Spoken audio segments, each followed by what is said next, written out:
Netflix va sortir à la fin du mois une série dans l'univers du dessin animé Avatar, le dernier maître de l'air. Et loin qu'on puisse dire, c'est que les réseaux sont en feu sur le sujet depuis quelques jours. De nombreuses déclarations ont inquiété les fans, les réactions ont fait des millions de vues, mais surtout ça a créé une petite tendance que je trouve très sympa et qui nous dit plein de choses sur l'industrie du divertissement. Bref, on vous raconte tout ça. Bon, avant, si vous voyez pas ce que c'est qu'Avatar, le dernier maître de l'air, c'est ce dessin animé dont le héros principal a une flèche bleue dessinée sur la tête. Et pour vous faire le pitch en très rapide, on va vous passer le début de son générique qui est iconique pour ma génération en tout cas. Mais je crois que la meilleure personne pour lancer ça, c'est Guérin, puisqu'à l'époque tu bossais pour Nickelodeon et tu lançais souvent ce dessin animé si je ne m'abuse. Absolument, et là on vient de regarder un épisode de Jimmy Neutron, mais tout de suite c'est notre héros à la flèche bleue, tout de suite Avatar, les derniers maîtres de l'air. L'eau, la terre, le feu, l'air.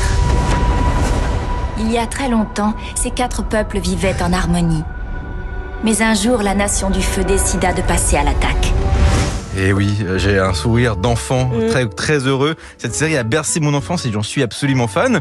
Et bien Netflix va du coup en faire un live action de cette série. En gros, ça veut dire qu'ils prennent un dessin animé pour en faire une adaptation en chair et en os.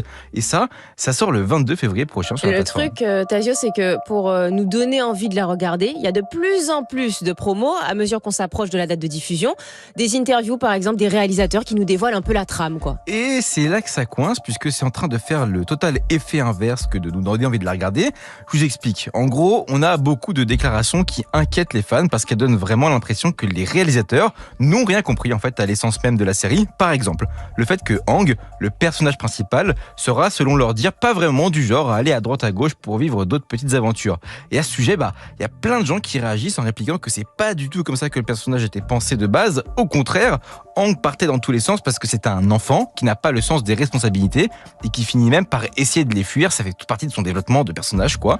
Il y a plein d'autres exemples comme ça du genre. En plus, les créateurs de la série originale se sont barrés en pleine production, donc personne n'était vraiment beaucoup serein à la base, quoi. Bon, en fait, la série est accusée de vouloir lisser tous les aspects de l'histoire, quitte à ne plus respecter ce que ça racontait à la base, et ça a créé une tendance. Oui, en gros, les utilisateurs se mettent à publier de fausses déclarations parodiques sur la série.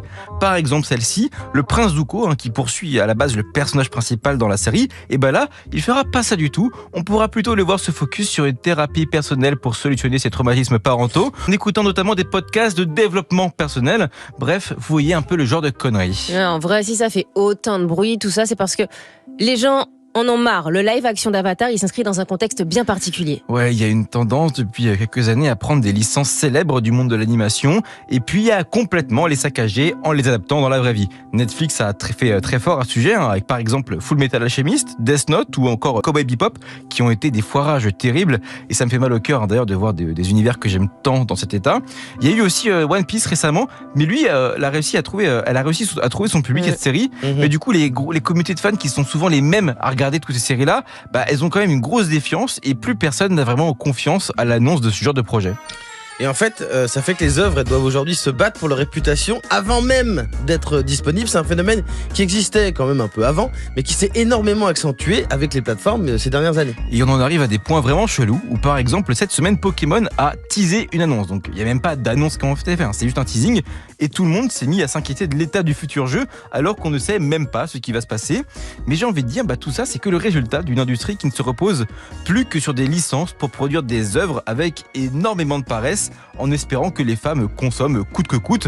La débandade récente d'ailleurs des films Marvel est un exemple parfait du fait que ce modèle n'est plus viable et que la base des bases reste quand même de faire de beaux films ou de belles séries. Bref, on verra si la série Avatar est bonne ou non, mais en attendant, oui, moi je suis inquiet. Réseau.